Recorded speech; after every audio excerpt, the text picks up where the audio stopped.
लक्षवेधी क्रमांक 7 गंभीर अशी स्वरूपाची लक्षवेधी आहे।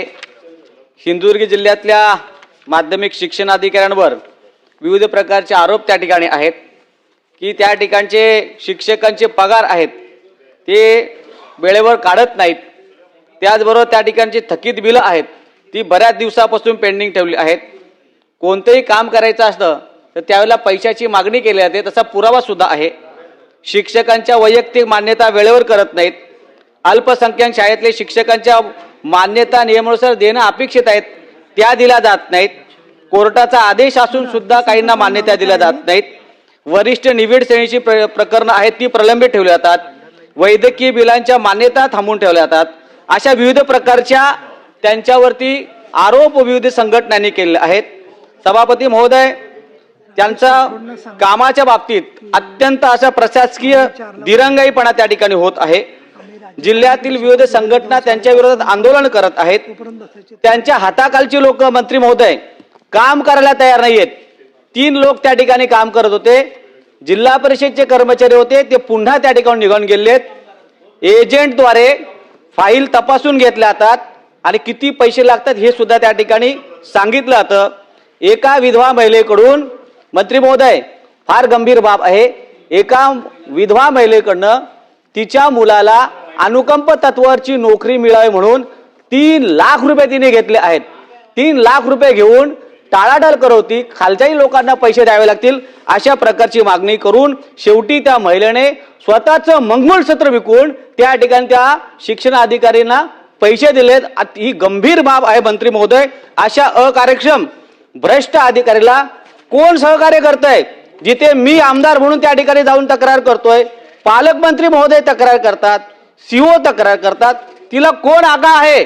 तिचं कोण प्रोटेक्शन करताय? सभापती महोदय, माझी विनंती आहे की या अशा महिला अधिकाऱ्यावरती तात्काळ आपण फौजदारी गुन्हा दाखल करा, तिचं निलंबन करा आणि संपूर्ण चौकशी करा, अशा प्रकारची विनंती या ठिकाणी मी करत आहे।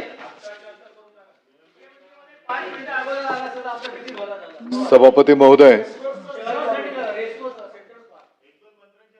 शिक्षण अधिकारी माध्यमिक जिल्हा परिषद सिंधुदुर्ग अर्थसंकल्पासाठी आलेत ते यांच्या संदर्भातला जो काही सन्माननीय आमदार महोदयांनी जो काही मुद्दा या ठिकाणी उपस्थित केलेला आहे, मला वाटतं की शिक्षण अधिकारी सिंधुदुर्गच्याकडे काय काय कामं पेंडिंग आहेत याचं या ठिकाणी आढावा घेण्यात आलेला आहे। वरिष्ठ वेतन श्रेणीच्या संदर्भातले 48 प्रस्ताव होते, त्यापैकी 28 प्रस्ताव मार्गी लागलेले आहेत, 20 प्रस्ताव प्रलंबित आहेत।